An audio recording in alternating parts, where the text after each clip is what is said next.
The Creighton basketball team did some sightseeing in Washington, D.C. yesterday. But tonight, it's all business for Tyshawn Alexander and the Blue Jays as they have a Big East battle against Georgetown.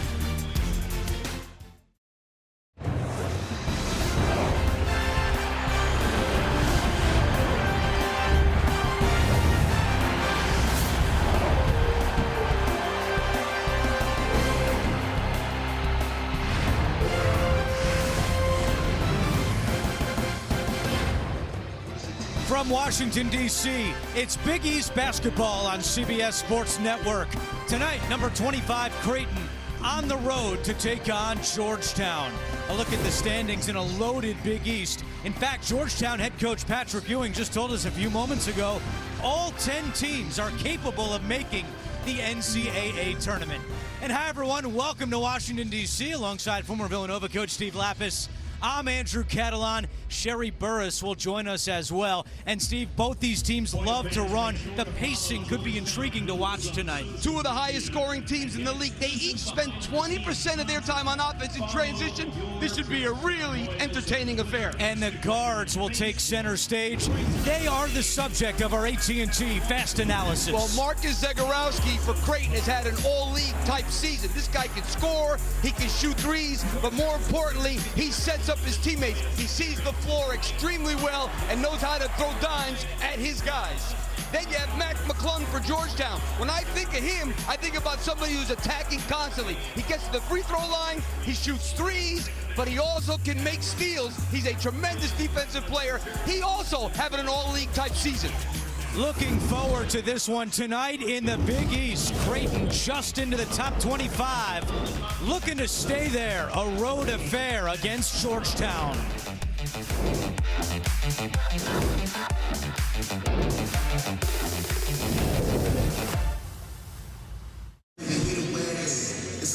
Back in Washington, D.C., moments away from tip-off between Creighton and Georgetown. And for more on the Hoyas' Terrell Allen, we send it over to Sherry Burris. Angie graduate transfer Terrell Allen is all in when it comes to helping this depleted Georgetown roster tonight. He's making his 11th start this season because 4 players transferred from the Hoya program back in December. Head coach Patrick Ewing says Allen's accepted this new challenge, and he said he's not even sure where this team would be without him when it comes to making up that production.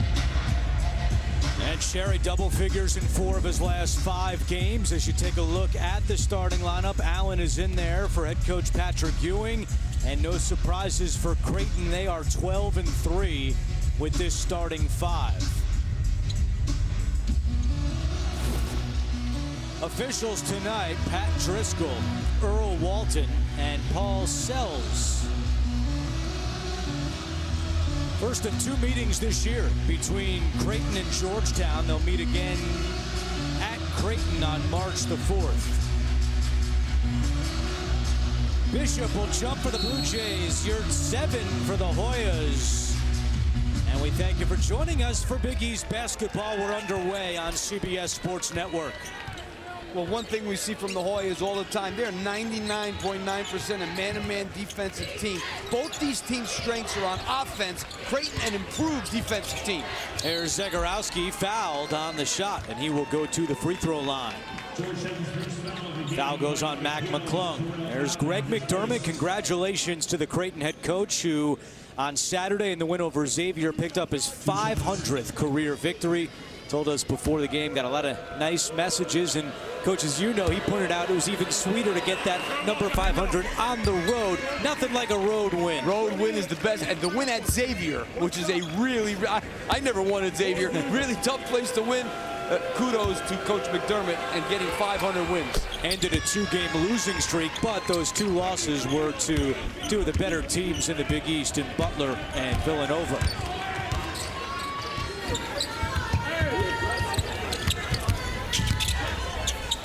Really hard hedge on that pick and roll. Pushed Allen way out. Allen's done a great job. Graduate transfer from Central Florida. McClung, bad pass, picked off by Damian Jefferson. That's a problem for the Hoyas. They average almost 15 turnovers a game. That's been their biggest problem on offense this year. They can score, they push it up the floor, but they turn it over too much. Three ball on the way, and it won't go for Mitch Ballack. And out of bounds to the Hoyas. Patrick Ewing's club coming off a road loss Saturday at Villanova. Second 1-3 start in conference play in the last 3 seasons. But, Steve, it's a team that, as Sherry pointed out, has had to really readjust after 4 players left the program last month. James Akinjo and Josh LeBlanc were 2 of their better players. And then they go and they beat SMU. They beat Syracuse. They won 3 in a row and at Oklahoma State. So without those guys, that's what Patrick Ewing did. So this is a team that's good, just no depth. They play basically 7 guys. And they still have Mac McClung, who hit that 3 to put the Hoyas on the board. McClung guarding Jefferson. His shot doesn't get the bounce, and it goes out of bounds to Georgetown. Hoyas have won 5 straight at home, and they're 8-2 at home on the season.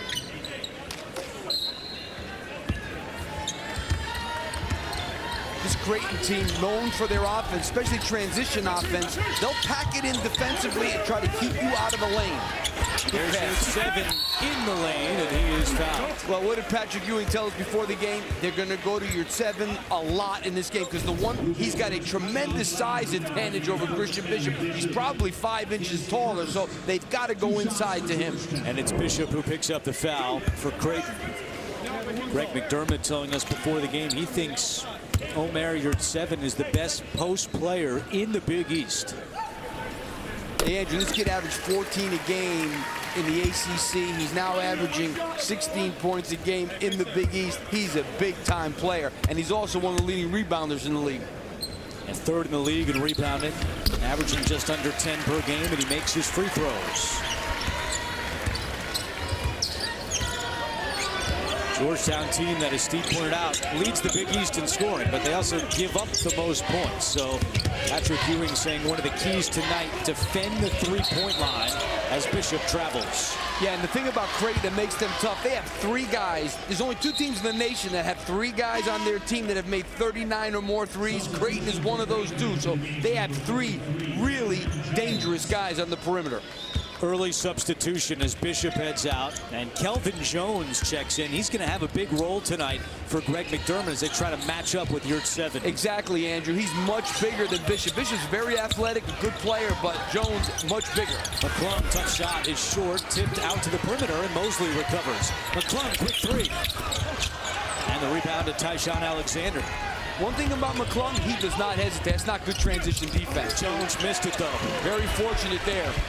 You play Creighton and Georgia, you got to get back. In this game, transition defense for both these teams is important. Mosley, 3 ball, short. And the rebound to Zegarowski.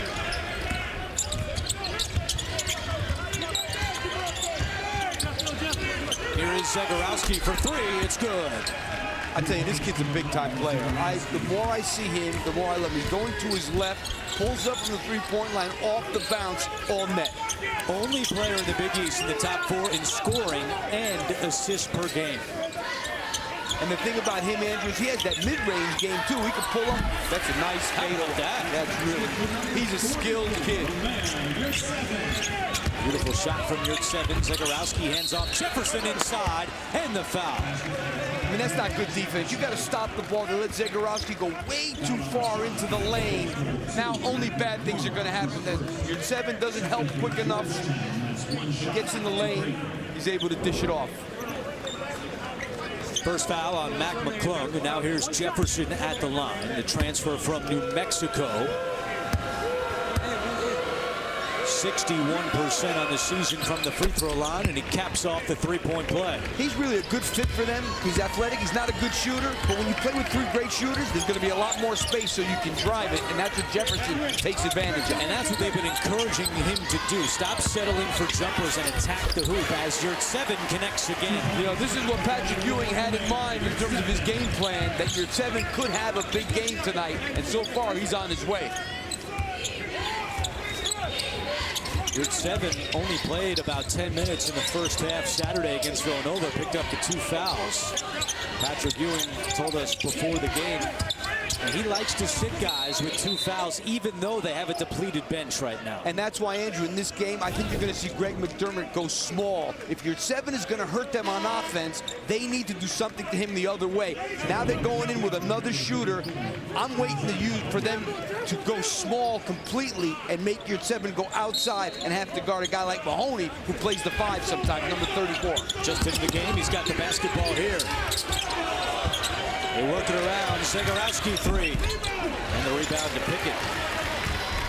You know, Georgetown plays one of the both these teams play amongst the fastest paces in the country. Here's 7 draws the double, gets rid of it. They work it around. Here's McClung. Good closeout by Ballard that time on McClung.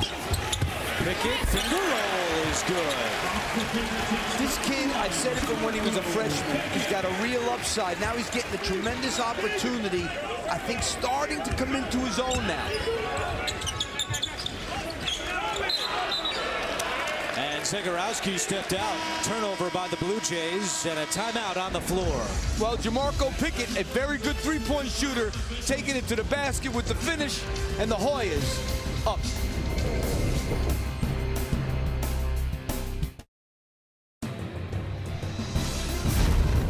College basketball on CBS Sports Network is sponsored by AT&T.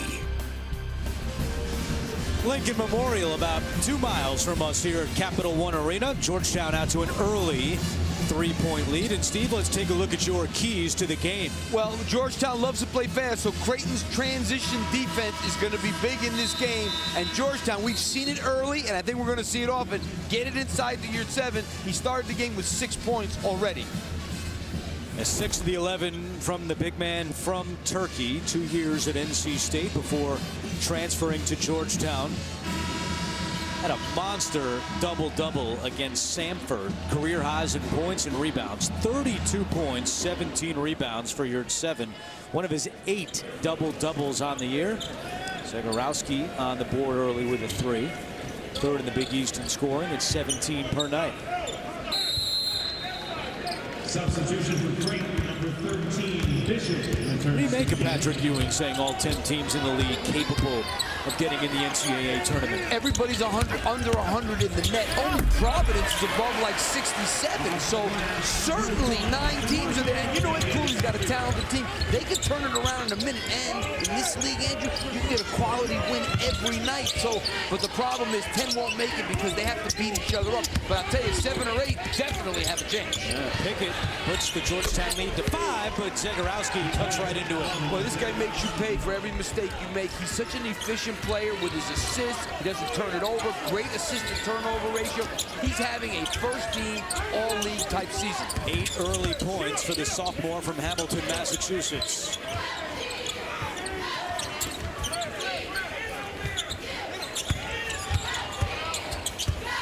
Pickett guarded by Mahoney. Gets rid of it. Now Allen, corner 3. Yes! Just his 8th three-pointer of the season, Terrell Allen. And, you know, he was a better three-point shooter at Central Florida, and now, you know, he hasn't really taken that many.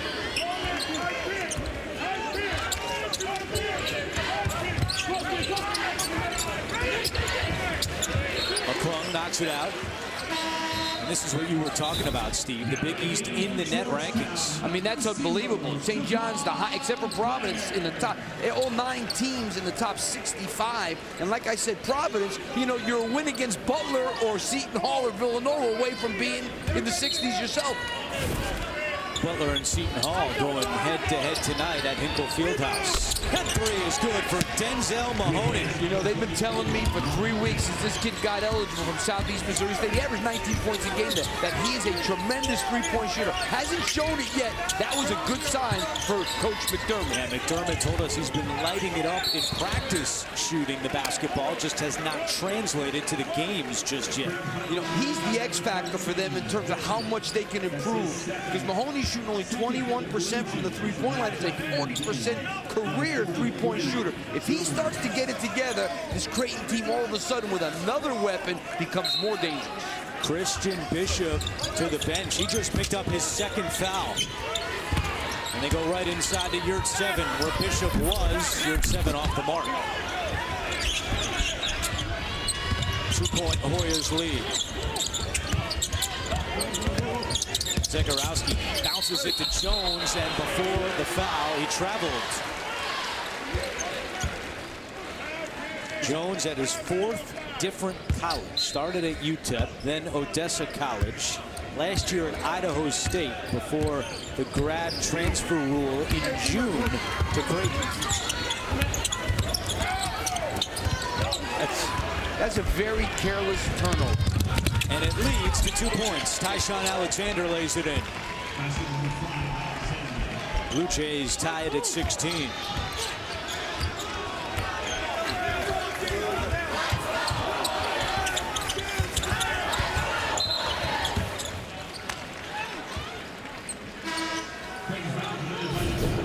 Foul on Kelvin Jones.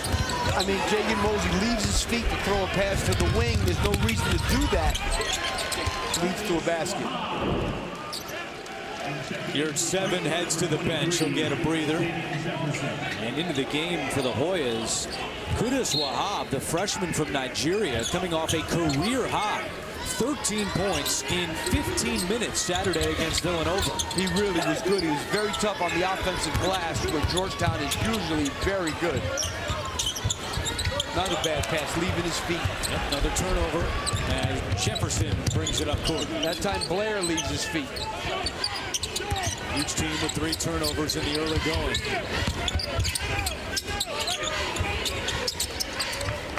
They've done a great job on Ballard. He has not even gotten a look yet. The Hornets jumper won't go.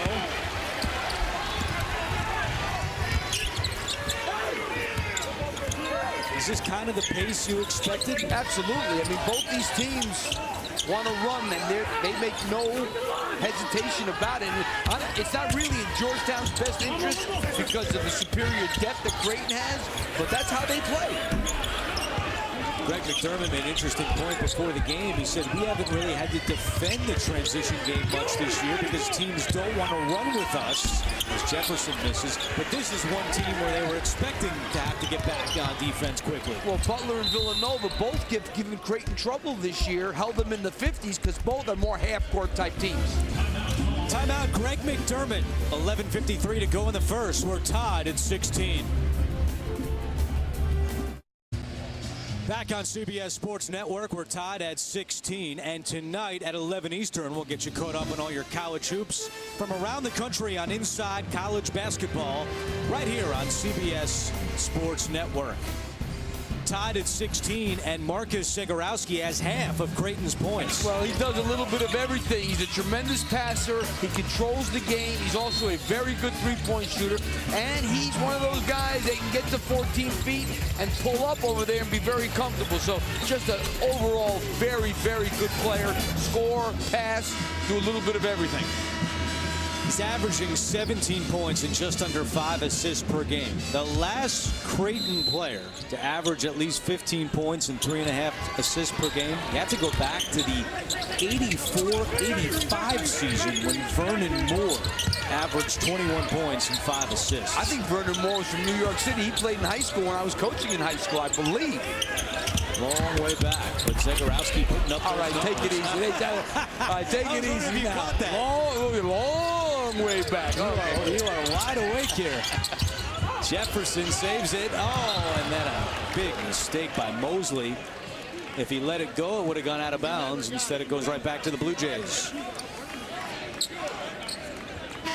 Patrick Ewing, Returning to action for Georgetown, number 2. graduated 85 from the Vernon Moore, Steve Lapis era. My first year as an assistant, I remember seeing Patrick play, and I never saw anybody like that live. 7 feet, and people don't realize what an unbelievable defensive play. He dominated the game defensively, not offensively. He was a defensive wizard. 4-time Big East Defensive Player of the Year. Couldn't get a shot off, but see, the game was so different then, too. There was no three-point line, so everybody tried to get close to the basket, and Patrick did not let you get close to the basket. I never saw a guy that could guard guys on the perimeter and guys in the lane. He was so quick, so agile, just a dominant player. And you get the sense that if he put the sneakers on, he could still do it today. Oh, yeah. I'm sure he tells these guys, hey, come on, I'll take you right now. I'm sure he says it. Here at 7 checks back into the game. He's got 6 points early on. And if you're a recruit or trying to figure out where to go if you're a big man, I mean, it's hard not to come here and play for Patrick Ewing. And let me tell you something about Patrick Ewing. Think of the guys he was assistants to. Pat Riley, Stan Van Gundy, Jeff Van Gundy. We're talking about guys, Steve Clifford. These guys are X&O coaches. Nobody has learned more under better people than Patrick Ewing has. It's really amazing that it's taken him this long to get a head coaching job. Yeah. 15 years as an NBA assistant as McClung travels. Creighton is on a 7-0 run with 11:04 to go in the first half. And they're doing it. Tyshawn Alexander only has 2 points. And Mitch Ballock scoreless, and they're still up by 2. As Mahoney lays it in. You see what happened now, though, Andrew. They've gone real small, which I said they were going to do. Yep. Make your 7 have to guard somebody. Now he's got to guard Mahoney. He can't really do it. He went right by him. This real small team for Creighton is going to be a problem to defend. Mahoney has 7 points. Close to 4 minutes without a field goal for Georgetown. You know, they should throw your 7 the ball every time. They got to make Creighton pay for playing small. Instead, Mosley drives and is fouled. Your 7 cannot guard a guy like Mahoney. He just can't do it. I mean, he's 7 feet tall. He's guarding a guy who's 6'5" that can put it on the floor. But if Creighton's going to go small, you got to make him pay on the other end by getting your 7 more involved. He was involved very early in the game, but not so much late. 2 shots for Jagan Mosley, senior from Marlboro, New Jersey. Zagorowski returns. Tyshawn Alexander heads to the bench.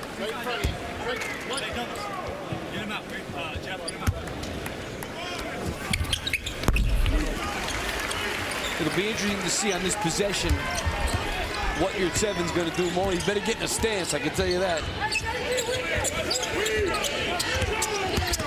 Zagorowski dribbles right around him. Pickett comes over for the block. And it goes out of bounds to Georgetown. Good defense by Jamarco Pickett. I don't like the fact that he was able to get by Mosley, but Pickett did a good job blocking that shot.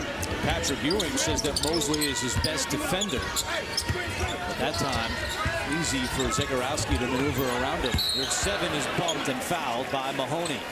And that's exactly what you're saying, Steve. Yeah, you got to make them pay, but you know what? The double team was going to come, so that it's not like they're going to let Mahoney guard him one-on-one.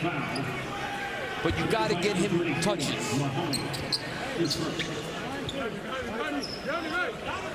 I mean, look at the difference in size between Mahoney and 7.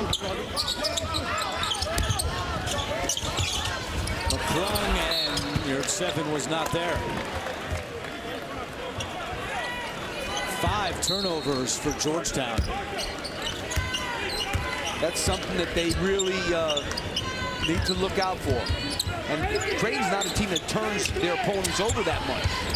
They only force 12 per game. Mahoney leans into your 7 and is short. Your 7 did a good job because he's like left his feet, but he didn't jump into Mahoney. There's your 7. Gets rid of it after the double comes. McClung drives right in there, and an offensive foul is called on Mac McClung, and that's his 2nd. And that's a problem when he gets 2 because they really need his firepower. And you got 2 guys that score almost 32 points a game. Your 7 and McClung. Now one of them is out with 2 fouls. Let's see if Patrick keeps him out for the entire first half. I think he should come back in for a couple of minutes. Last 5 minutes, no field goals and 5 turnovers for Georgetown. That was a travel.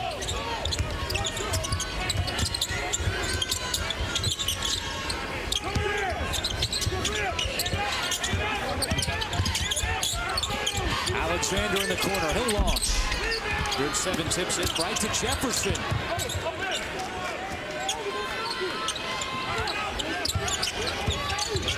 And an offensive foul. Mosley draws the charge. Well, you said it, Andrew, that Patrick Ewing thinks that Mosley's the best defensive player. That was really good defense. Beating him, Alexander, to the spot there. I don't know if that push caused him to fall that hard. I believe it was a charge. George Murasan has checked in for Georgetown. He's only appeared in 7 games this year.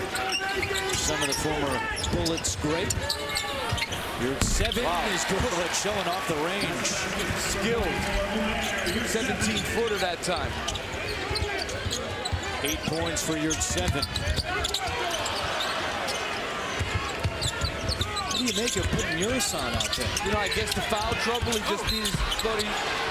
Beautiful play there, and 1 for Sharif Mitchell. I mean, Murasan has not played that much, but I guess with the foul trouble, he feels like he's got to get another body in there now in the first half.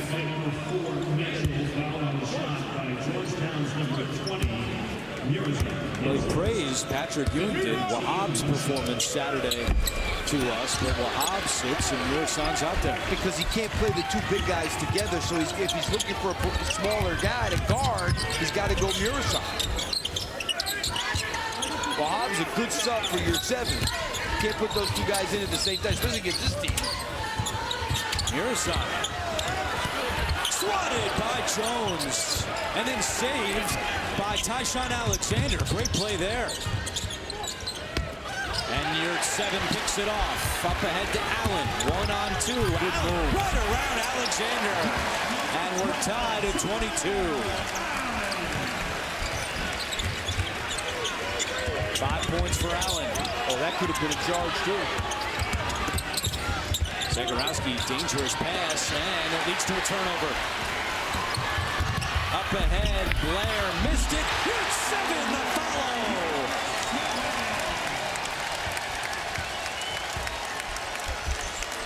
Your 7 running the floor really hard that time. That's what you want to see your big man do.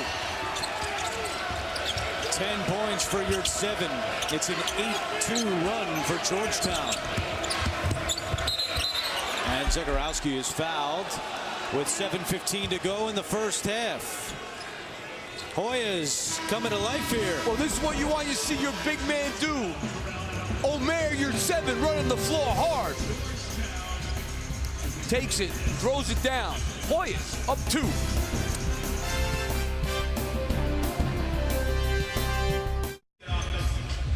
Georgetown has taken a 2-point lead. Let's go inside the huddle with Patrick Ewing. Hey, you might have to play the whole game. You just gotta be ready. Hey, we're at the 3. They like rejecting the screen. Great beat. You take 11. You got 5, and you got whoever you got. You got whoever you had.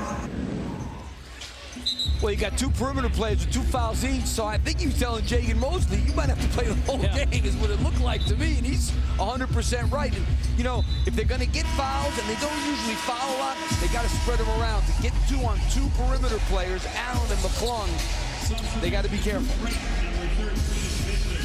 Is that the biggest challenge with 7 guys, really, just the foul trouble? Yeah, you need, I mean, obviously you're worried about, especially the way they play, you're worried about fatigue some because they do push the ball up the floor, but 8 guys would make a big difference. I know it doesn't sound like that's one more guy would make a tremendous difference, especially another perimeter player. Before the timeout, Allen picked up his 2nd foul, so Allen and McClung with 2 apiece. And that's why Murasan is in the game. Zegarowski out to Alexander. His 3 is good. Every time these guys penetrate and you leave to help, they make you pay. 4 threes in the first half for Creighton. They have regained the lead.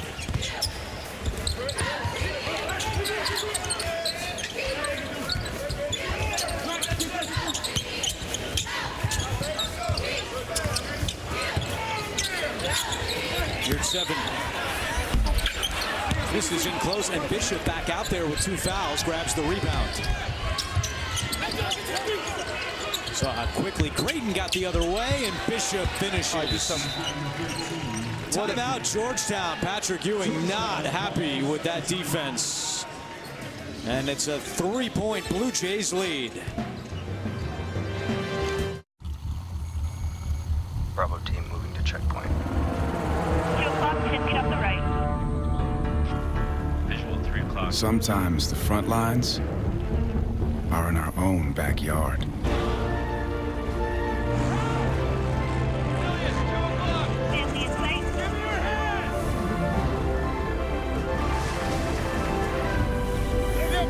Make a difference in your community, serving part-time in the Army National Guard. Back in D.C. and from the Creighton bench, Sherry Burris has an injury update. Sherry? Andrew, it was before the last time out. It looked like Mitch Ballack was stretching his back. He is back out on the floor right now, but he was with a trainer, looked to be stretching that right hip. As I said, he came over to the bench holding his back and sat right back down before that last time out. All right, Sherry, we'll keep an eye on that, as Ballack is still scoreless tonight. He's only attempted one shot. Can we show them? Out of the Georgetown timeout, it is Jagan Mosley bringing it up the floor as we approach 6 minutes to go in the first half. Blair, deep three, is good. Him and McClung are the two best three-point shooters on the team, and he's another guy who's gotten the opportunity and has played much better now that he's a junior. Tied for the team lead in threes made with McClung. 6 ties, 6 lead changes so far in the first half. Zagorowski, quick shot. Won't go, and Pickett with the rebound. Wow, Blair. Not this time. Ballack, great vision, and the stuff from Jefferson. You know, Patrick Ewing talked about transition defense. That was an example of not good transition defense. Got to get back faster than that. Beautiful pass, and then the big finish from Damian Jefferson.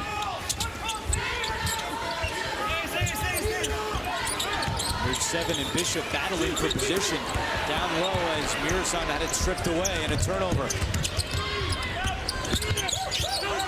Ballack wide open. Got him to him a little bit late, and another dime to Jefferson. Too easy for the Blue Jays.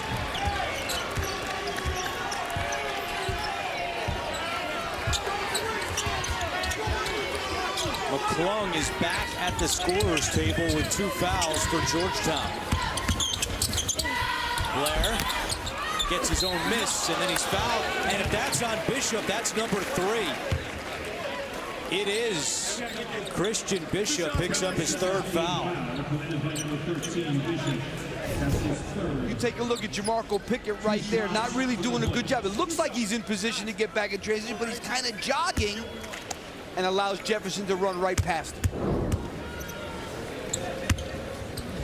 So Bishop heads out with 3 fouls, and Blair misses the first free throw.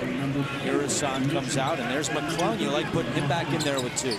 You know, I like putting him back in. I probably would have liked him coming back in maybe with 6 to go. The one thing I did want to point out is now, again, Greg McDermott going small with Mahoney in as the 5-man. Instead of putting Jones in, he puts Mahoney in with the 3 fouls on Bishop. 3-point game, 4.5 to go in the first. Georgetown has to keep these guys out of the lane. When they get in the lane and help, it opens up 3-point shooting.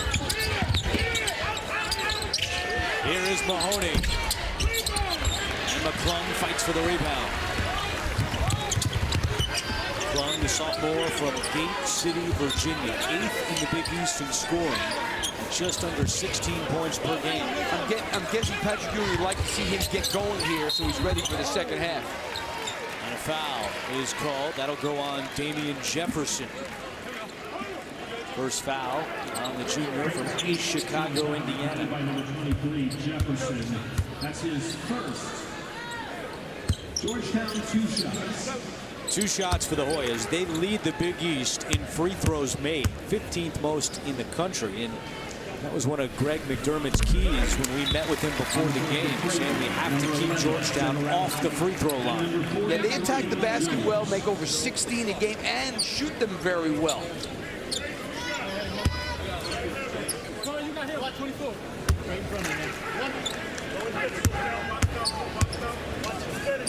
Georgetown 1-3 in the Big East, but all 3 of those losses have come on the road, and 2 of the 3 at Seton Hall, at Villanova. The other one was at Providence.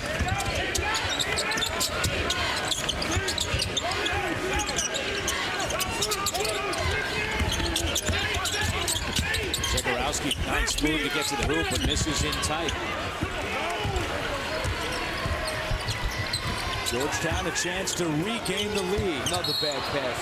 And that's what happens. And Patrick Ewing almost kicked the scorer's table. That is the 8th turnover by the Hoyas. You're watching Big East basketball on CBS Sports Network. Jack watching his Hoyas trail by 1. For Creighton, this trip to D.C. has not been all basketball. For more on that, we send it over to Sherry Burris. Yeah, Andrew, no, it hasn't. Creighton using this trip for more than just basketball. Since the second semester of classes started today, Creighton staying on the road going sightseeing here in D.C. So they went from Xavier on Saturday here to Washington, D.C. It's a great bonding experience, but Coach McDermott joked that, you know, his guys might be kind of sick and tired of each other being on the road this long. Yeah, they've been together since getting to Cincinnati on Friday. Played Xavier on Saturday. Stayed in Cincinnati until Monday, and then had to accomplish a lot here on their visit to our nation's capital. Zegarowski, quick three. And Jones, the offensive rebound, right out to Alexander. And he misses as well. That was fortunate because they're one of the best in the country at getting offensive rebound and kicking it for 3. McClung trying to get going, and he gives the Hoyas the lead. He's really good off the dribble.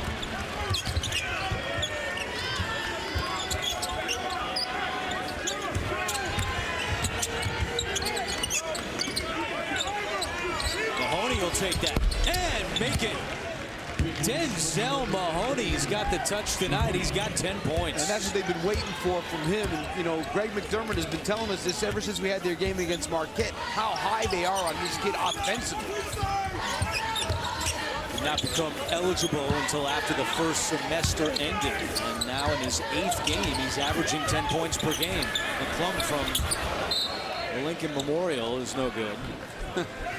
Mahoney has 10 points in 9 minutes. That time they came after your 7 hard with the double. He did a good job of kicking it opposite. McClung, though, throwing up an air ball.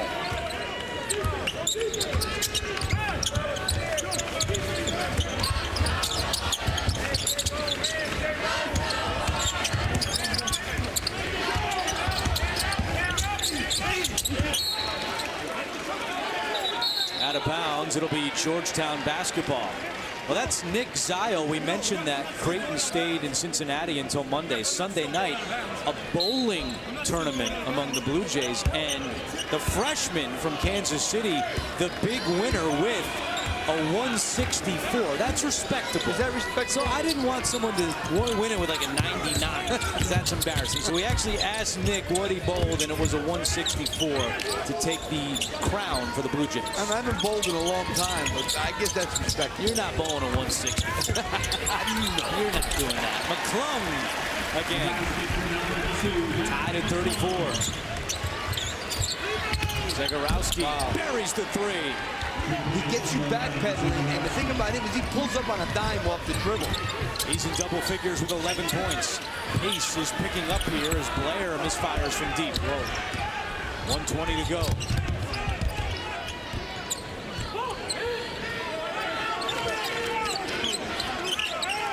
McClung does not want to pick his 3rd foul up here. I'm going to guess that Patrick Ewing is going to be careful.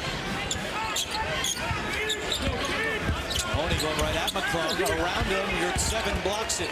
And then a fight, and it's last touch by Georgetown. Coming up on AT&T at the half, Jamie Erdahl, Wally Zerbiak, Ryan Hollins, and Gary Parrish in our New York studio. They'll have scores and highlights plus first half analysis all coming up on AT&T at the half. Creighton basketball, shot clock at 7.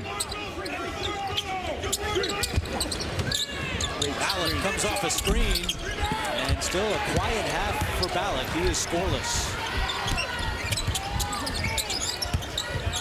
Blair right around Jefferson. And Greg McDermott did not like that. I mean, he just basically let him go. Timeout, Blue Jays.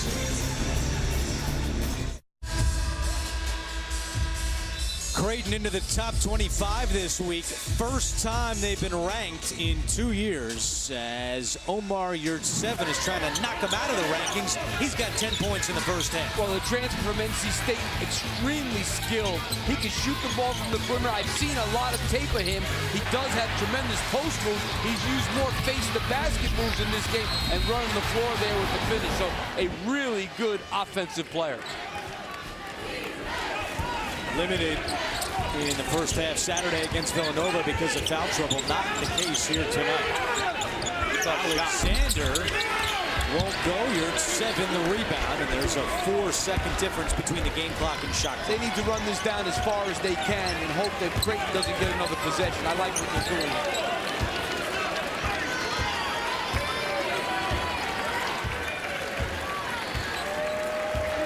Pretty evenly matched first half. Neither team led by more than 5. And right now it's Creighton by 1.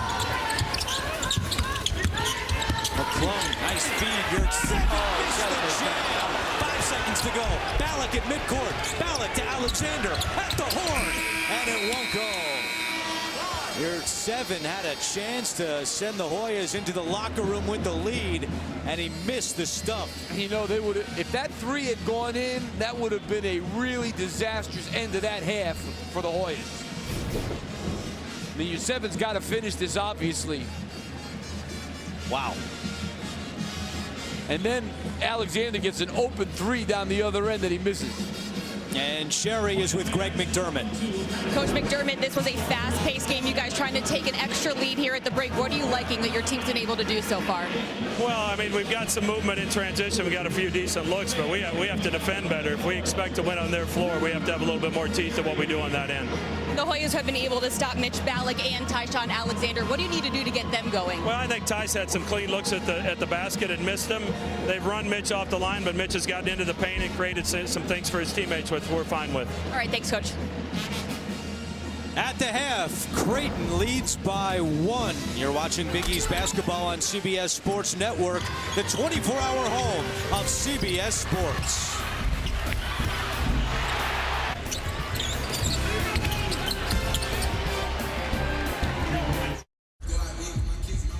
Back in Washington, D.C., and Creighton has a 1-point lead at the half as we welcome you back courtside with former Villanova coach Steve Lapis.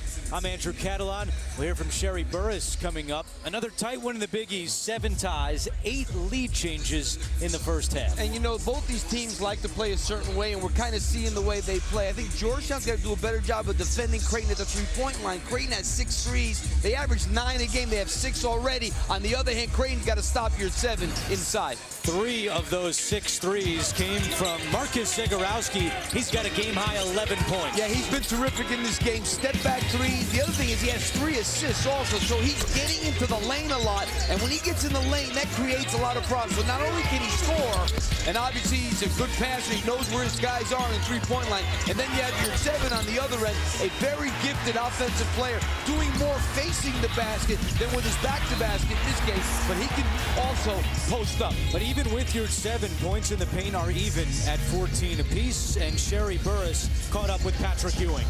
Andrew, Georgetown finding themselves in another close game at the half, trailing by 1. I asked Coach Patrick Ewing what he needs from his team to close out this game. He said they need to be better from behind the line. They need to drive the ball, make shots, and rebound. The simple recipe if Georgetown wants to get this win.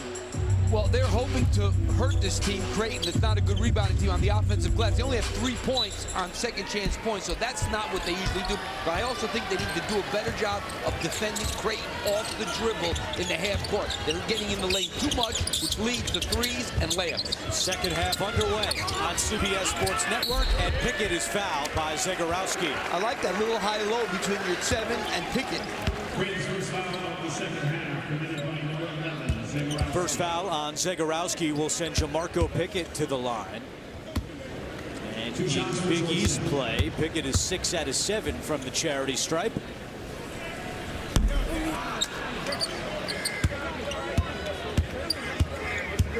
Georgetown this season 3-4 when trailing at halftime, trying to come back and beat the Blue Jays.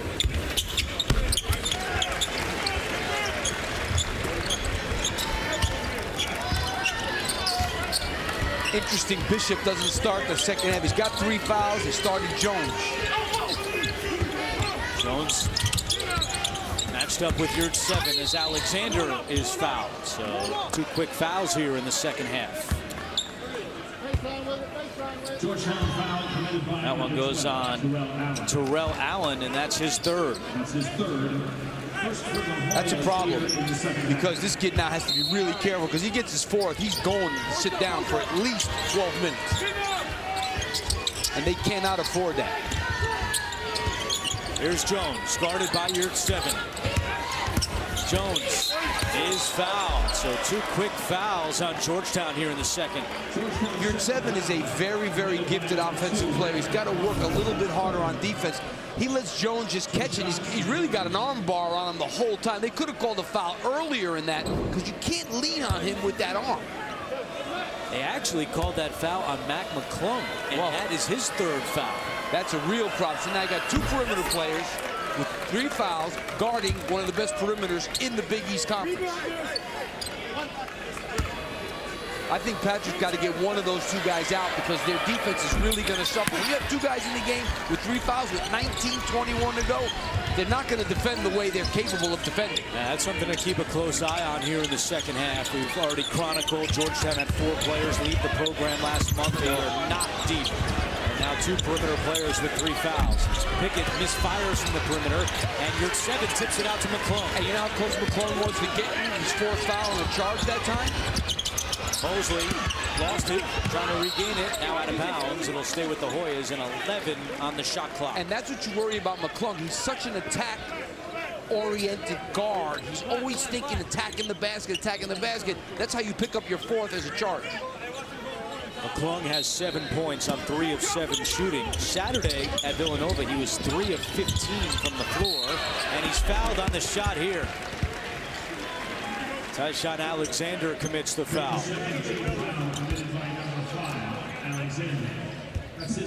Second foul on the junior from Charlotte. And now McClung at the line where he is 8th in the Big East, shooting 81%.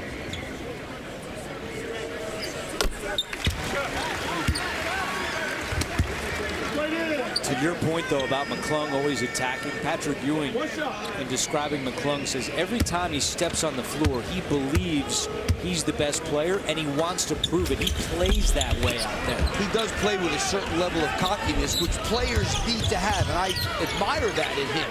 But he has to be really careful in this situation now. 8 points, 4 turnovers for Mac McClung.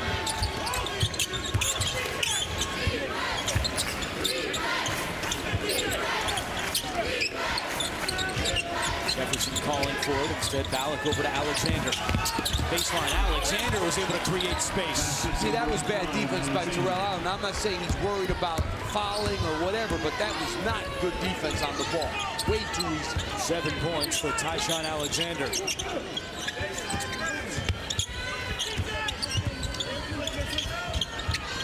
Here's 7. 10 points in the first half, and his shot here off the mark. Fans were looking for a foul on Jones, no call, out of bounds, and it's Blue Jays ball. Patrick Ewing is trying to say that was deflected. Call on the floor was to Creighton, and Patrick Ewing pleading his case. It's not going to matter.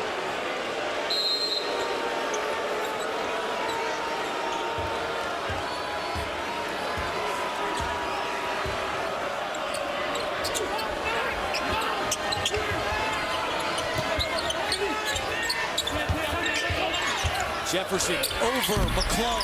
Tough shot, Damian Jefferson. Yeah, they just went into the post on McClung that time. I don't blame him. You should attack him. Jefferson has 9 points.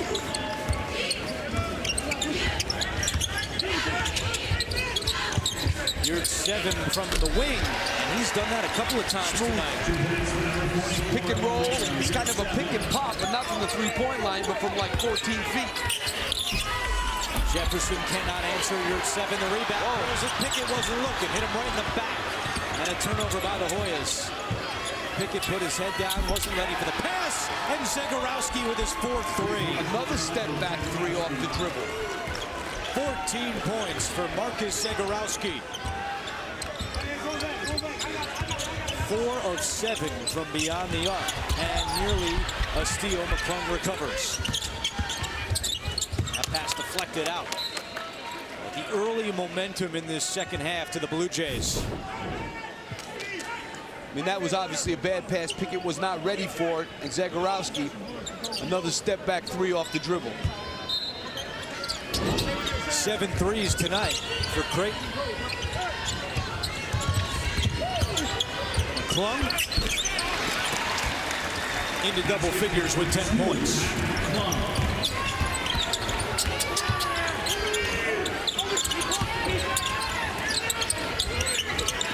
Ballard can't get anything off.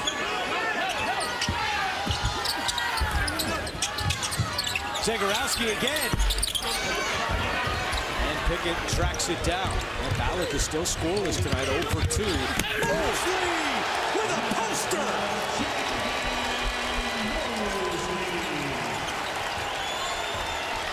Wow.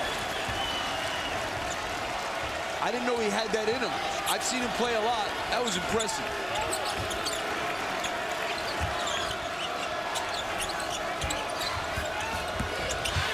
Alexander through traffic, can't finish. Out of bounds. It'll be Georgetown ball when we come back, and Mosley providing a spark. Jagan Mosley, the pride of St. Anthony's High School in Jersey City, with the flush. Impressive. Creighton up 1, 45-44. Georgetown has cut it down to 1 against Creighton. Tomorrow night, 8 Eastern, college hoops rolls on with a Conference USA battle between Old Dominion and Western Kentucky. It's right here on CBS Sports Network. And Steve, Georgetown continues to struggle defensively. Well, take a look at Terrell Allen's feet right there.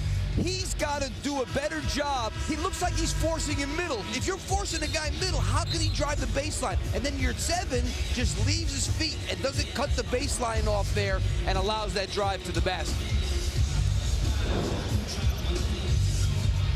With our producer, Carlo Generini, director, Matthew Plundo, everyone in our truck, Mike Nastri, Ben Stauber, great crew on hand tonight for this Big East matchup between Creighton and Georgetown.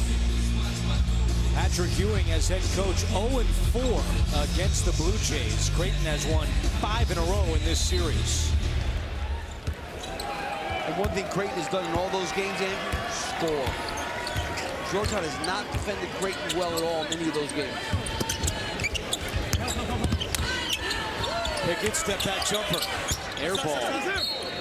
But it was last touched by Mahoney. This looks like the kind of game, if somebody can make stops for 3 or 4 minutes, that could be the difference in the game.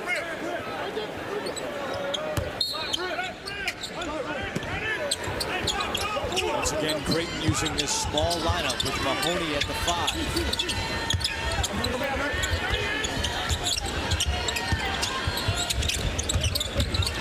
Allen draws contact and count the bucket. Georgetown takes the lead, and Allen will have a chance for 3. Yeah, that's not going to make Greg McDermott happy. Mitch Ballack leaves where he's supposed to be helping out and closes on the corner, and they just let him drive to the basket.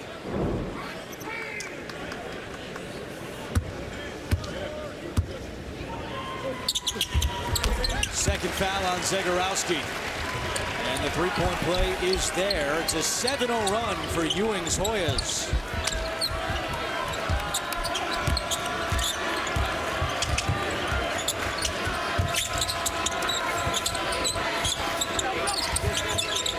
They've done a tremendous job on Ballard. He can't even get a look. Zegarowski splits the D, but misses in tight. And you're at 7 clears. Can Creighton win this game without Ballard? They can. I mean, if Zegarowski and Alexander do what they need to do, but you would think he's got to take some shots. Home gym, McClung takes the roll, and Georgetown increases its lead. That's terrible defense. Mahoney makes him pay. getting back to your question, Mahoney can be the third guy. They need three guys. Mahoney can be the third guy instead of Ballard.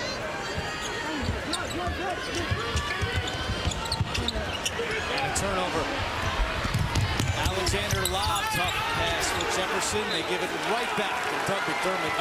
Greg McDermott very frustrated. Give Terrell Allen credit there. He really raced back and made it. They were trying to throw a lob. Thought Jefferson was all by himself. Terrell Allen did a good job in transition defense that time.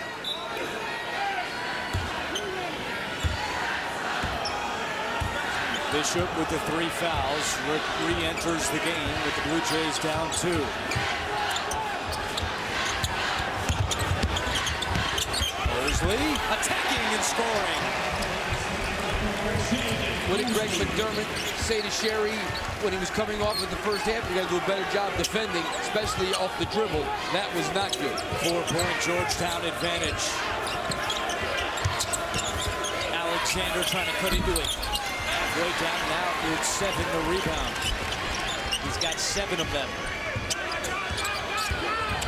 Good time for him to get a touch. Christian Bishop has 3 fouls.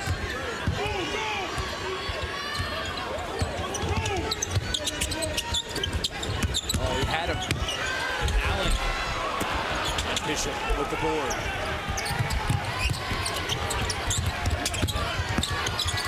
Zagorowski locates Alexander. He drives in, takes the shot. Air ball by Alexander. He's now 3 of 10 tonight. He's not nearly as good off the dribble as Zagorowski. Tough shot. Yurt 7 offensive rebound and the putback. 14 for Yurt 7.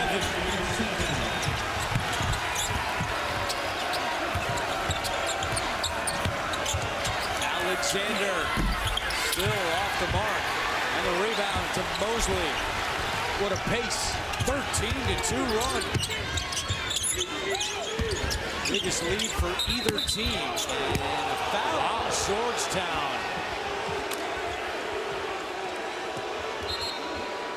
Going on Mosley.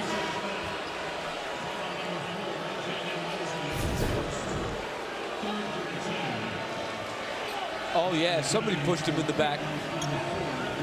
Oh, that was the Yurt. That was back. Somebody put that was a foul there. Yurt 7 inching closer to his 9th double-double. He's got 14 points and 8 rebounds, but no one in this Hoya crowd happy about the foul call on Mosley.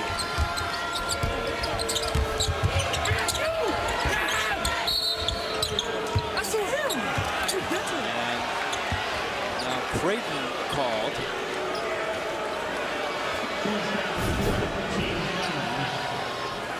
This was the foul they called. What was that? Yeah, that's what Patrick Ewing wanted to know. Yeah, I have to agree with him. Nothing happened there. Zagorowski 3 is good. And for Zagorowski, that's his 5th 3 tonight. 1 away from tying his career high. And that stops a 13-2 run. 3-point Georgetown lead. Blair, can he answer? He can! Great job coming off that screen, ready to shoot the ball. We said at the top of our broadcast, the pace could be intriguing tonight. It's something to watch right now as Ballard still can't score, but Bishop cleans it up. I don't think Yurt 7 is out of this game for that long. Shot. That's a second air ball. And Patrick Ewing just staring at Mac McClung. Timeout with Georgetown leading by 4. Well, you better get on this kid and not give him an opening like that. And then Blair, that's not good defense by Zagorowski. 3.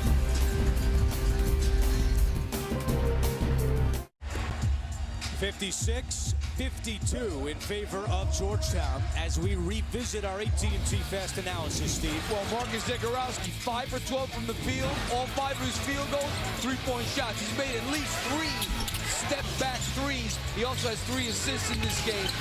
So he really makes them go. But McClung hanging in there. Didn't start out great. He's 5 for 11 from the field right now. 11 points.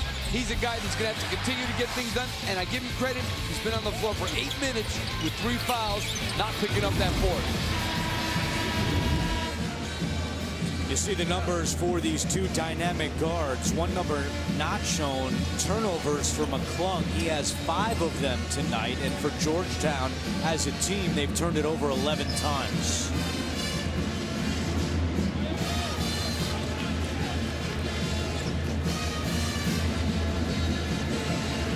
And out of this timeout, Steve, Yurt-7 is still sitting. I guess they needed to get him a little bit more rest, but you can't keep this kid out long. He averages 26 minutes per game.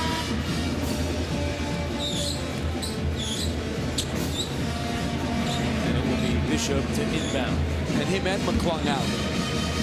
2 best offensive players.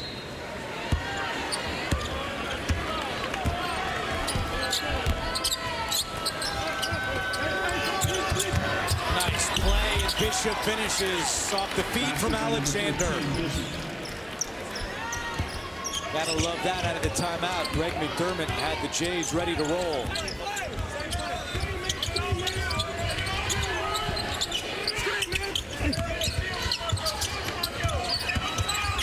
Mosley inside. Wahab picks it, lost it. And taken away by Creighton. Mitchell to Bishop, and he's fouled hard by Mosley. Well, you take a look at Wahab here. He tries to cheat this pick and roll. He comes out way too far, and then Bishop just slips right by him. You can't anticipate that your man's going to set a screen. You got to be in the stands and be ready for him to slip. That time, Wahab is inexperienced. He's a freshman, and that's what happened that time. He got taken to school. So Bishop at the line, just 56% on the season. And you know, Andy, the scouting report on Bishop, I'll tell you what, he does that really well. He'll slip. Against Arizona State, he must have slipped 4 times and got 4 lob dunks. They got to be careful. They know that's what he does. Leads the team in dunks this season.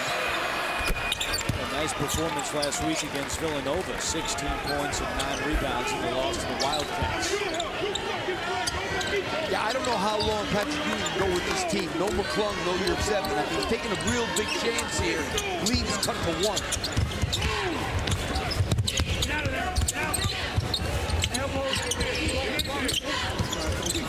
Who will the Hoyas turn to with those 2 on the bench?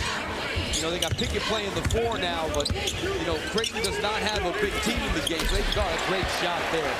Has the shot clock been under 5 at all today? I don't think it has, as Pickett connects.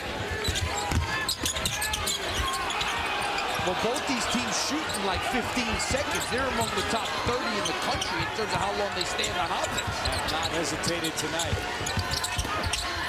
Mahoney out to Alexander. Good to travel.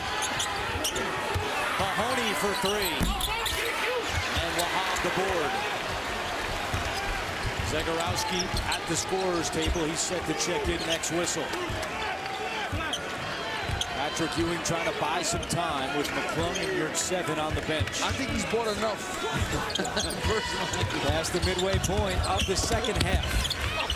Allen off balance shot. He's buying a little more. 5-point Hoyas lead.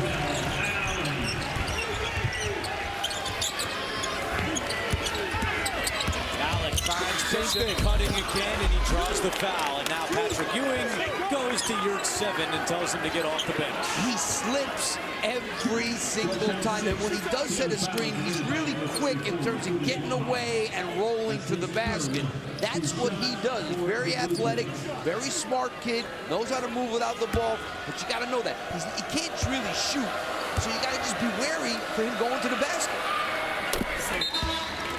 He's been a spark, Bishop, in the second half this year. First half numbers, 3 points per game and 48% from the floor. But after halftime, Bishop averaging close to 6 points per game and 63% from the floor. He's been a spark plug out there for Greg McDermott. You know what he does, Andrew? He takes advantage of the great spacing they have because of all those three-point shooters, and he's able to get these lobs and go to the basket.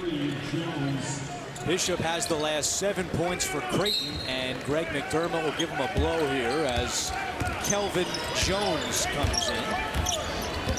Good time to get your 7 at touch.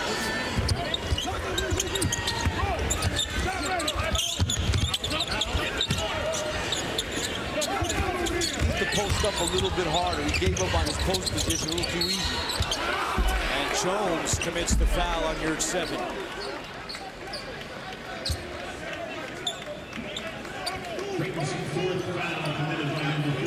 Fourth foul this half on the Jays.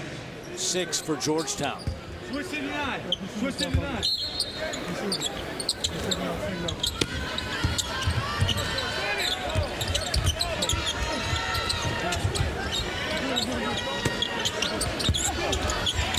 Pickett, aggressive move, but nowhere near the hoop.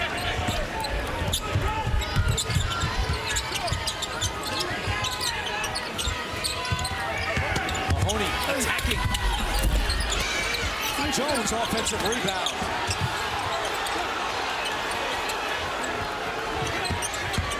Balak getting the score sheet. Instead he passes it and a turnover. Zegarowski could not handle the pass.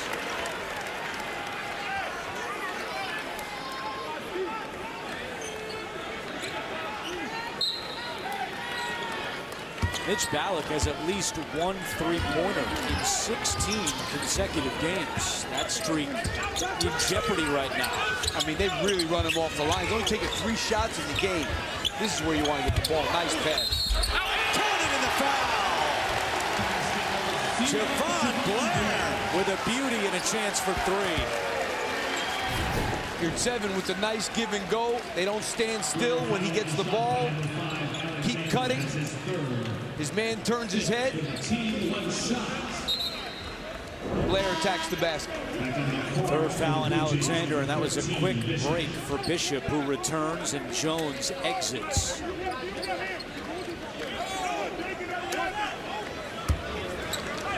Blair from Brampton, Ontario. Remember the Big East all-freshman team, but then last year only averaged 4 points per game, back up to around 8 this season. This matches the largest lead of the game for either team. It's 6 for Georgetown with 8.5 to go.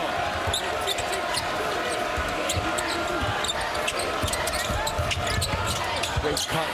And Alexander finishes. 9 points for Tyshawn Alexander.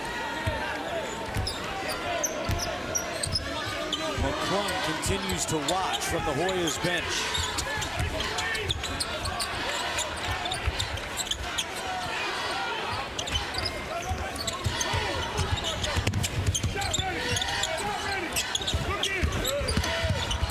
Pickett lost it going up here at 7. He couldn't get a handle on it. And now numbers for the Blue Jays. Good transition defense that time. Balak, can he get on the board? No, it's short. Offensive rebound, Mahoney, and he's fouled. Good hustle by Denzel Mahoney. 7:40 to go. Set up for a good finish here in D.C.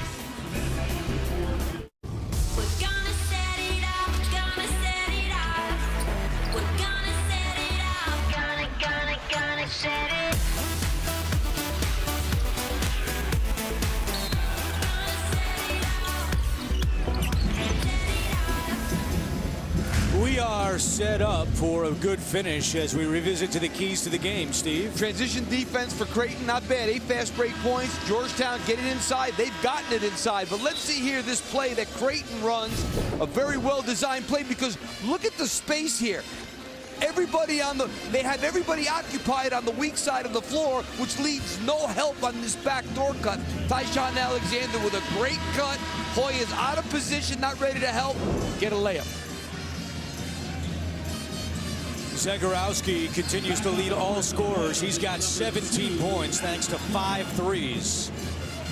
As a team, Creighton has made 8 three-pointers tonight, and they trail by 4. Zegarowski, they've done a good job on him in this half, though. He hasn't been able to get on anything going off the dribble. Made 5 threes. Right now, he's been quiet for a little while. Mahoney, the transfer from Southeast Missouri State, at the free throw line, and he makes the front end of a 1-and-1.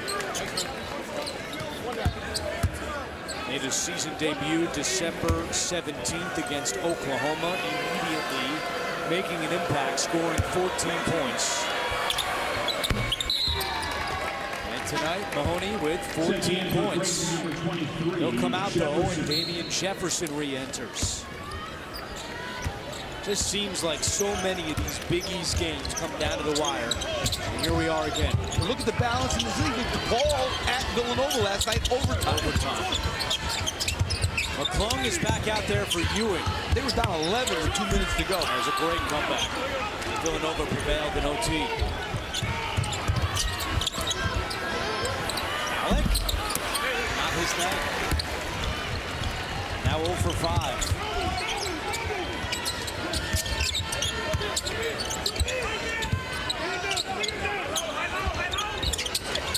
Here's Mosley.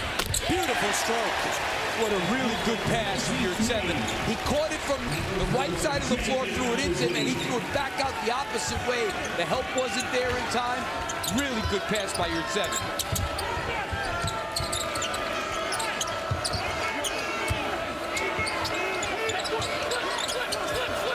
Another one by Bishop.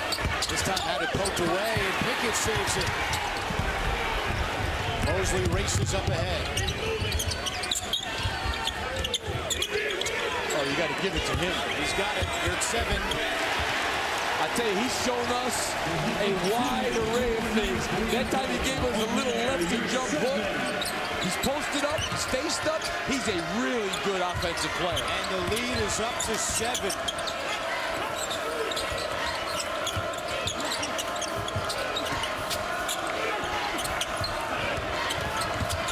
Zagorowski lob, Bishop couldn't get it to go.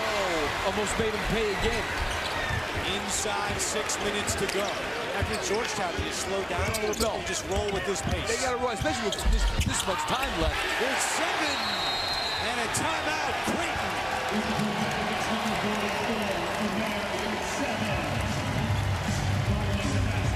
Omer having a night. You're 7. How about this pass? Opposite for 3. And then give it to him down low. Let me give you a little something lefty.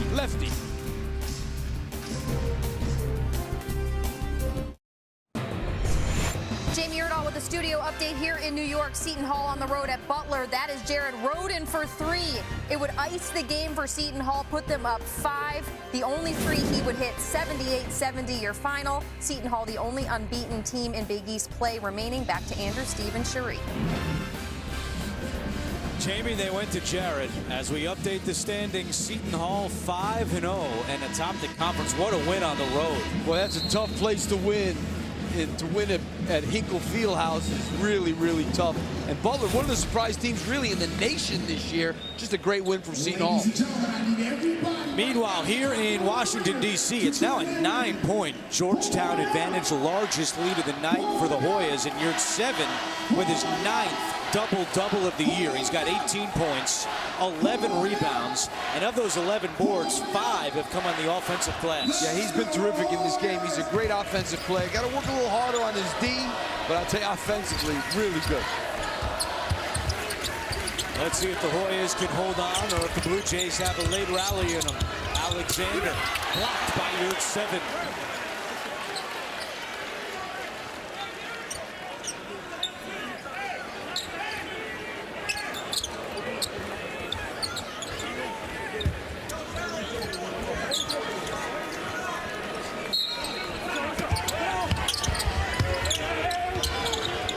Rotates Alexander.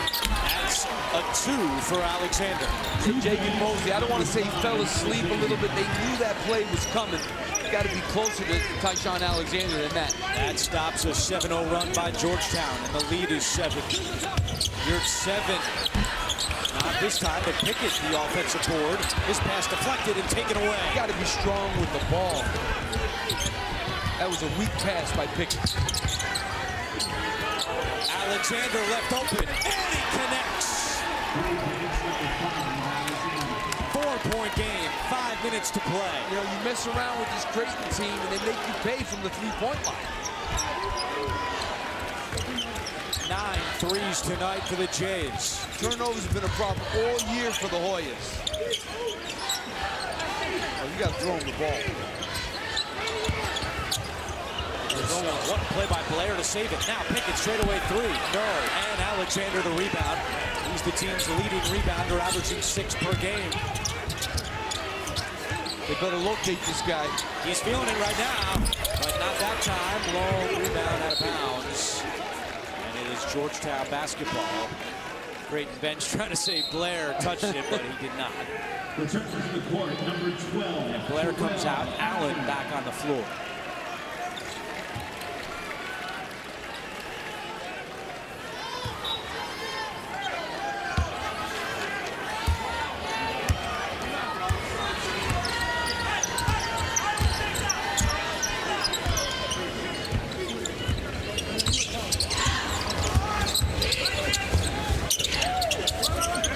Approaching 4 minutes to go. Allen dribbles back out, and here is McClung. McClung has been quiet tonight. Big block by Bishop. It'll stay with Georgetown. And when we come back, there will be 6 seconds on the shot clock. Good one here on CBS Sports Network. 3:58 to go, second half. Georgetown leads by 4. We've got more basketball coming up next. An in-state American Conference matchup between SMU and Houston, only on CBS Sports Network. A couple of Big 12 transfers have made an impact for both SMU and Houston. Should be a good one coming up next here on CBS Sports Network. Meanwhile, Creighton trying to creep back in against Georgetown. Tyshawn Alexander playing very well down the stretch. Well, here's a guy who was a preseason first-team all-league guy. So, I mean, he's one of the best players in the Big East Conference. Coming up strong here at the end, had a great pass.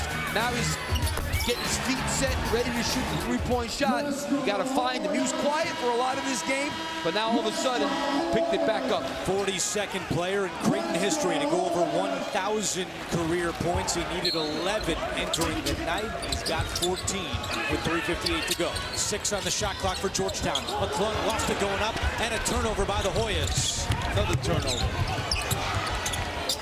Ballot, can he get on the board? Yes! At long last, Mitch Ballot with his first bucket of the night. Boy, the Hoyas offensively now in the half-court struggling. You got to get the big man touches. Greg McDermott, a big fist pump after that 3. It's an 8-0 run for Creighton.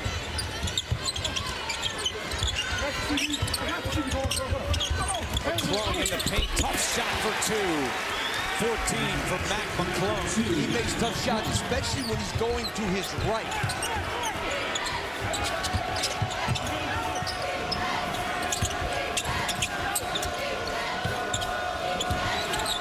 Allen now has at least 1 3 in 17 consecutive games. Inside, Mahoney, no. Bishop, the follow won't go. Mahoney fighting for it. Group 7 corrals it. Keep in mind, Creighton with 5 team fouls here in the second half. Mosley with a tough 2. Mosley's done a really good job in this game. He's played so really solid. A couple of turnovers early. In double figures tonight for just the 4th time all season. Mosley has 11. 9 coming this half. Ballack, another 3. Oh, God. He's back. Mitch Ballack with another 3. And Greg McDermott calls timeout with 2:23 to go.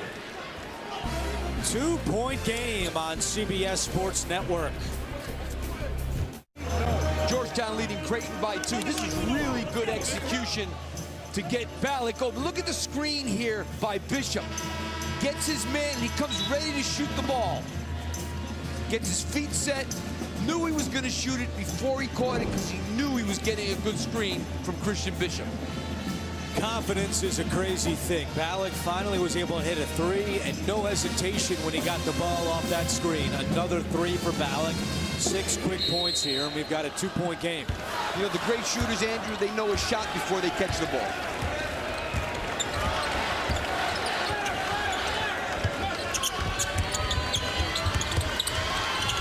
Pickett in the corner for 3. It's short, and the rebound to Ballack. I don't like some of Pickett's choices. I mean, this is nitty-gritty time. Got to let the big man touch it.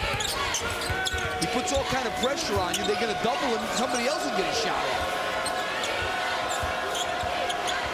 side, 2 minutes to go. Zagorowski straight away three, no, and the rebound McClung, and he's fouled on the rebound by Bishop. And for Bishop, that is his 4th personal foul.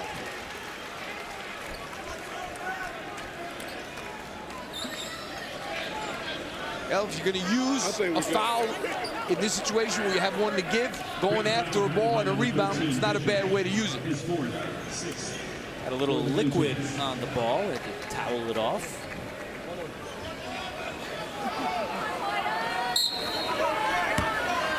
And Allen will bring it up. Georgetown trying to improve to 2 and 3 in Big East play. Good 7, he's done that all night. Pick and semi-pop. Usually we talk about pick and pop from the 3-4 line. He pick and pops to like 12 feet and knocks them all down. He's got 20 fans on their feet.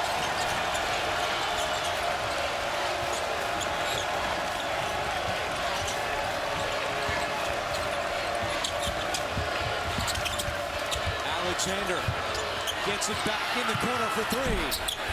Rebound Mahoney, up with it for 2. He's a tough kid. That's a rebound you've got to get if you're Georgetown. 1 minute to go. Both teams in the bonus. You know, I like a 2-for-1 here. Let's see if Georgetown does it. Get a shot off here. Even if they tie it, you get the last shot. So you got to take it soon. McClung. Shot clock at 8. McClung. Wow! They're going to get the last shot. But they're up 4. Got to stay and play defense now. Tie up on the perimeter, no call. As Ballack went to the ground. Zagorowski, runner. Too strong. Your 7 is there. You got a foul. You got a foul. You have to foul. Shot clock turned off. There's the foul with 19.8 to go. And how about McClung at the other end? Boy, he came through with a huge shot. I like that they went 2-for-1. Even if he misses this and Creighton ties, they're going to get the last shot. They didn't need it. They go 4 there. Get a good stop down the other end. A rebound by your 7. Now it's all about the free throw line. 16 points, 5 rebounds, and 5 assists for the sophomore Mac McClung, and a chance to add to his point total here at the free throw line. Jefferson comes in for Creighton, and Bishop heads out. It's only 1 and 1. Saw McClung's numbers at the line, 81% this season, 8th best in the Big East. And some condensation on the floor. We'll take a look at it, and while they do, Creighton will have a chance to huddle up. Yeah, see, now this hurts Georgetown, I think. They had a lot of momentum going. The kid was at the free throw line. Now it's stop everything. I think actually Bishop has been cut, and that's why there's a stoppage. Yeah, you see Bishop is bleeding, and there was a little blood on the court. I think this helps Creighton.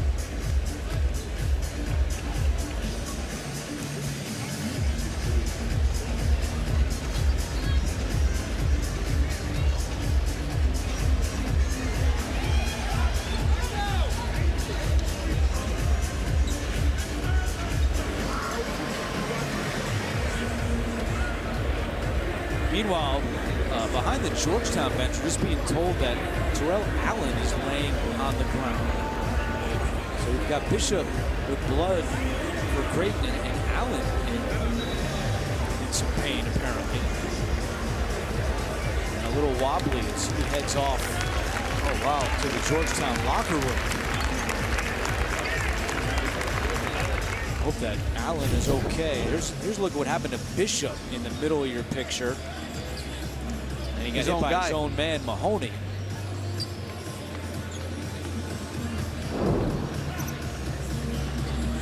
We're not sure what happened to Allen, but let's see if we can find out before the end of the telecast tonight. Meanwhile, we're set to go. It's a 1-and-1 for Mac McClung.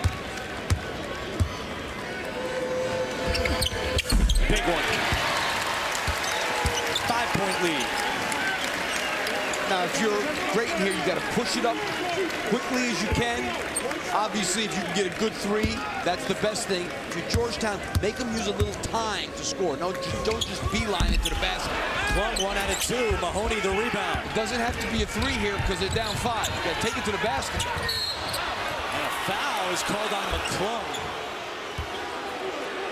That stops the clock and sends Creighton to the free throw line. Yeah, that's not what you want. 4th foul on McClung.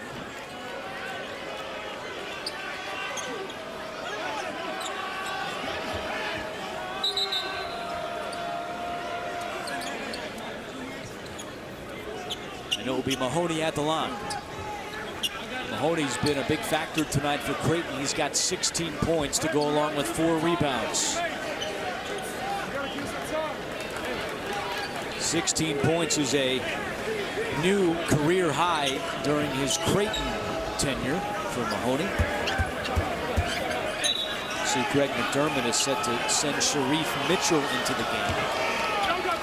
Well, they need 2 here to set up their pressure, but they really have to foul very quickly. Unless they force a trap into the deep corner, they got to foul quick. Mahoney misses the front end, and a foul on the rebound. 71% free throw shooter, but misses a critical shot down the stretch here in D.C.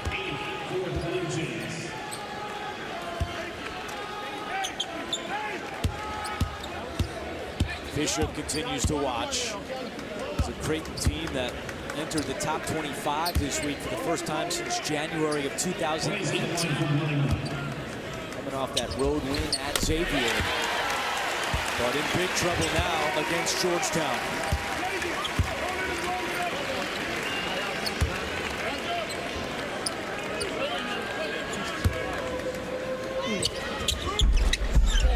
Mosley has 13 points tonight. Got to push it quick. Mahoney launches a 3 and hits. Greg McDermott calls timeout with 5.7 to go. It's a 4-point game here in the Big East. Earlier you saw Terrell Allen go to the Georgetown locker room. You see him number 12 here. He was pointing out the blood to the officials. That's the blood of Bishop. And then Allen walks over to the Georgetown bench and that was it. He left. Still no update from Georgetown as Sherry Burris has been trying to get an update. They have not provided one on the Georgetown sideline. We hope he's okay.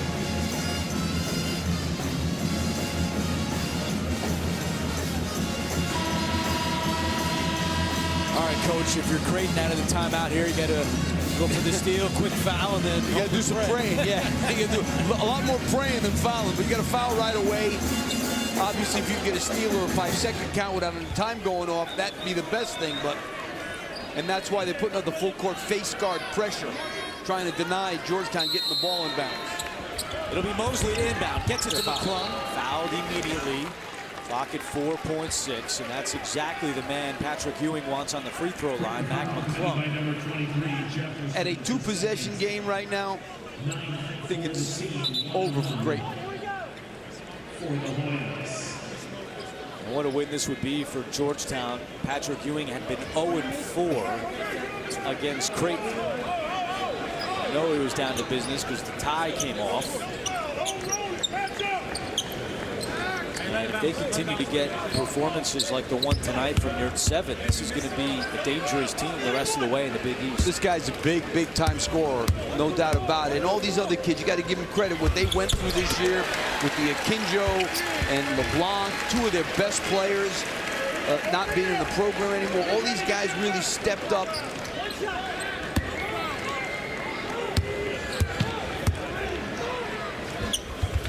(83-77) in favor of the Hoyas.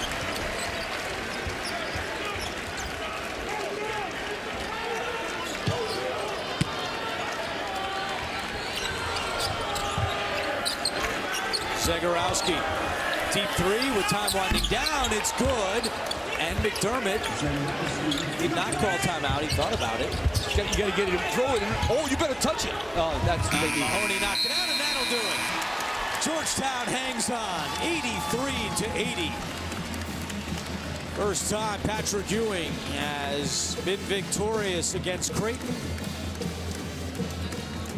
And it was Yurtseven leading the way with his 9th double-double, 20 points, 13 rebounds for the Georgetown big man. I don't think the game's over yet. I think they're saying there may be like 0.4 left or something. Yeah, they're looking at the clock. Yeah, Paul Sells just said they want to go back and look at the clock. I mean, I'm going to guess 0.7 went off here. As soon as it's touched, it's touched. It's not out of bounds. I think the game's over. It's over. Pat Driscoll has told us it's over. And now officially Georgetown wins. And they go to 2-3 in Big East play. Same conference record now as Creighton at 2-3 as we update the Big East standings. Earlier tonight, Seton Hall, big win over Butler. It is tight in the Big East. Once again, our final score, 83-80 in favor of Georgetown. For Steve Lapis, Sherry Burris, our entire crew, I'm Andrew Catalan. This has been a presentation of CBS Sports Network, the 24-hour home of CBS Sports. After the break, it's SMU and Houston.